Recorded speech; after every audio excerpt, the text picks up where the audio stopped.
সাম্প্রতিক সংঘর্ষ ইসরায়েল ও হামাসের মধ্যে সংঘর্ষ নতুন করে তীব্র আকার ধারণ করেছে। ফের যুদ্ধ হতে পারে আবার গাজা এবং ইসরায়েলের মধ্যে।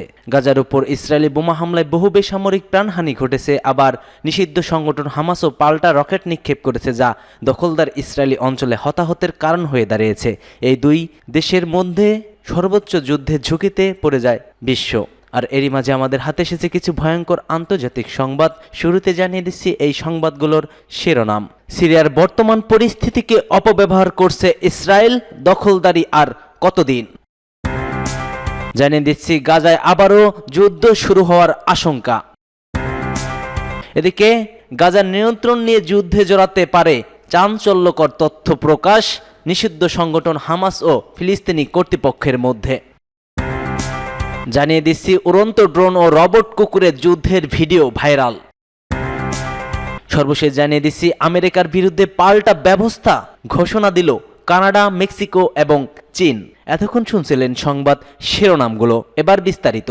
তবে তার আগে কে কোথা থেকে আমাদের ভিডিওটি দেখছেন এবং শুনছেন জানিয়ে দিন কমেন্ট সেকশনে।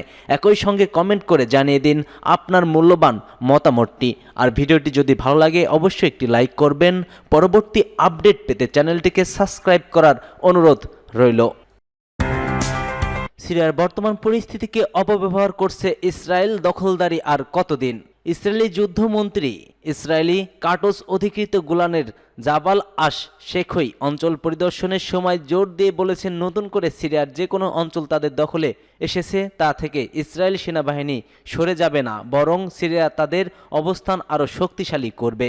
পার্স টুডো জানিয়েছে, ইসরায়েলি যুদ্ধমন্ত্রীর দেওয়া ভাষণ মতে অধিকৃত গোলান মালভূমি এবং উত্তর অঞ্চলের নিরাপত্তা নিশ্চিত করার জন্য তাদের সেনাবাহিনী নতুন দখলকৃত এলাকাগুলোতে দৃঢ়তার সঙ্গে রক্ষা করবে। সিরিয়ার ভূখণ্ড দখলে রাখার বিষয়ে ইসরায়েলি ঘোষণা করে আসার পর মানব অধিকারের দাবার পশ্চিম দেশগুলোর এখনও এই গুরুত্বপূর্ণ বিষয়ে কোনো প্রতিক্রিয়া জানায়নি।